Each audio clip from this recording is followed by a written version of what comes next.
జిన్నారం దగ్గర ఘర్షణ కారణమైనటువంటి మదర్సాల్లో 70 మంది విద్యార్థులు చదువుకుంటున్నారు. ఎక్కడోళ్ళు? జిన్నారం వాళ్ళు, బొల్లారం వాళ్ళు, పటాన్చేరు వాళ్ళు, రామచంద్రపురం వాళ్ళు, సిద్దిపేట వాళ్ళు, ఇంకెవరో పక్కోళ్ళేమో అనుకున్నా నేను.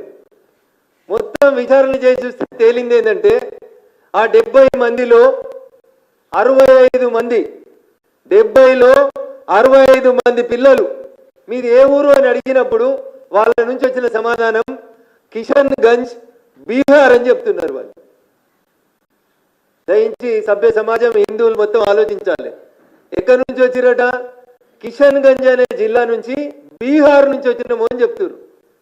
మీ తల్లిదండ్రులు ఎక్కడున్నారు అని అడిగినాం. నెక్స్ట్ ప్రశ్న, మా తల్లిదండ్రులు అంతా బీహార్లోనే ఉన్నారు సార్ అని చెప్పారు వాళ్ళు. సో తల్లిదండ్రులు బీహార్లో ఉన్నారు, వాళ్ళు పుట్టింది బీహార్లో, వచ్చింది ఎక్కడికి? జిన్నారంకి వచ్చారు. పోనీ జిన్నారం ఏదో పెద్ద హైటెక్ సిటీ, అదేదో పెద్ద మున్సిపాలిటీ, సర్వాంగ సుందరంగా ఉంది, వీళ్ళు వచ్చిరు ఆడేదో చేస్తున్నారు, అదేదో కాస్మోపాలిటన్ సిటీ అంటే కాదు, చిన్న మండల కేంద్రం. ప్రశాంతంగా ఉన్న ఒక మండల కేంద్రానికి ఒక మదర్సాను తెచ్చిపెట్టిరు. బీహార్కి వెళ్ళి పిల్లలు అని చెప్తారు. మాకు అనుమానం ఉంది అది కిషన్ గంజ్ కాదు, బీహార్ కాదు. Kishan Ganj is adjacent to Bangladesh. బంగ్లాదేశ్కి కిషన్ గంజ్కి మధ్యలో బార్డర్ ఉంటుంది, గీత.